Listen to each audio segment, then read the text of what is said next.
Palaukit, jūs esat, prisistatykit, jūs esat kas? Albinas Audėjaitis. Taip, ir kas čia, kodėl jūs atvykote, tarkim, savivaldybę Lazdijų? 2012 metais savivaldybė darydama detaliuosius planus nusavino metrą žemės mano sklypo dalies, nesuformavo bendro naudojimo žemės sklypų, kas numatyta detaliuose planuose.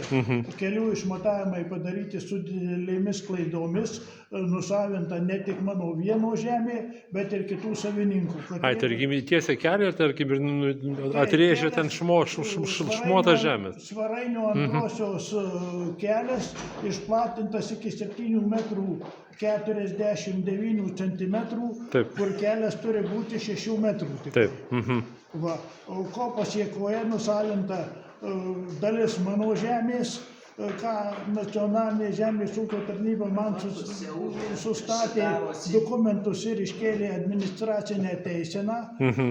Dabar teisybės aš ieškau po visus teismus, kaimyno žemė nusavinta iš vis didžiausias gabalas. Va, dabar aš turėjau dėl nacionalinės žemės ūkio tarnyba apie 6 ar 7 teismus. Dabar paduotas apeliacinis skundas dėl nacionalinės žemės ūkio tarnybos veiksmų, kur irgi neranda teisybės.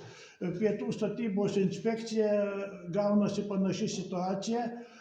Dabar skundas Alytaus apylinkės teismo perduotas Kauno apygardos teismui, kartu surišta su nacionalinė žemės ūkio tarnybos. Taip, bet kokia esmė tos bylos, kuri teisme? Dėl ko ta byla? Kad mes bendro naudojimo žemėj esam pastatę pavėsinę apie 89 metus. Taip. Dabar nacionalinė žemės ūkio tarnyba su Pietų statybos inspekcija reiškia, liepia tą pavėsinę nugriauti. Tipo grindžiama tuo, kad žemė yra jau kapovaldiška, o šito žemė kolektyviniam sodam buvo perduota 1985 metais pagal TSRS ministrų tarybos sprendimą. Dokumentai visi randasi pas mane, aš juos surinkęs nuo A iki B. Kas liečia teismų, reiškia teismų procesus, kas nacionalinės žemės ūkio tarnybos ir Pietų statybos inspekcijos. Su savivaldybė jau ponia Ausma Miškinienė eina antrą kadenciją, aš nuo pat pradžių ieškau kompromisų, bet man niekas iki šiol neatstatė to metro žemės, Katrynų savinus savivaldybė, taip pat teismuose teisybės irgi nerandu nei su nacionalinė žemės ūkio tarnyba, nei su Pietų statybos inspekcija.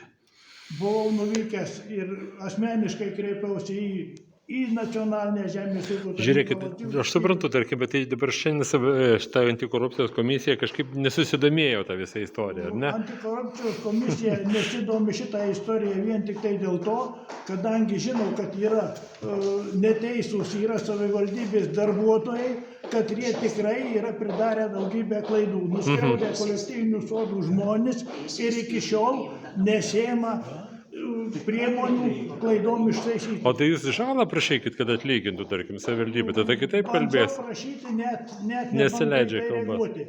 Net nenori aiškinti kaltų darbuotojų dėl nepadarytų detaliųjų planų. Taip. Nei pirmininkė, nei niekas. Administracijos direktoriai jau gal perėjo 4, visi ne. Kodėl taip elgiasi? Nežinau, neturiu supratimo. Reiškia, savivaldybei, Lazdijų rajono savivaldybei, negaliu kalbėti apie kitas, yra grina savivalda. Savivaldybės darbuotojai... Čia visur tas pasigalvojat kitur kažką. Ką nori. Gerai, klausau jūsų. 2010 metais Lazdijų savivaldybės administracijos direktoriaus įsakymu pagrobta iš Gorochovenko salos žemės sklypo dalis Vilniaus gatvėje. Čia Lazdijuose? Savivaldybės administracijos direktoriaus įsakymu.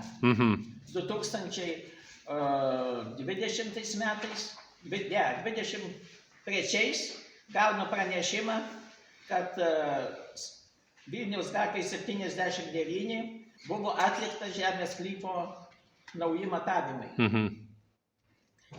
Kadangi man iš 41-56 kvadratinių metrų o yra iš viso 78 kvadratiniai metrai, reiškia, Dorochovenka vykdė 2 pirkimus žemės sklypo, kadangi jinai buvo pagrota ir neleido man įregistruoti savo veiklos.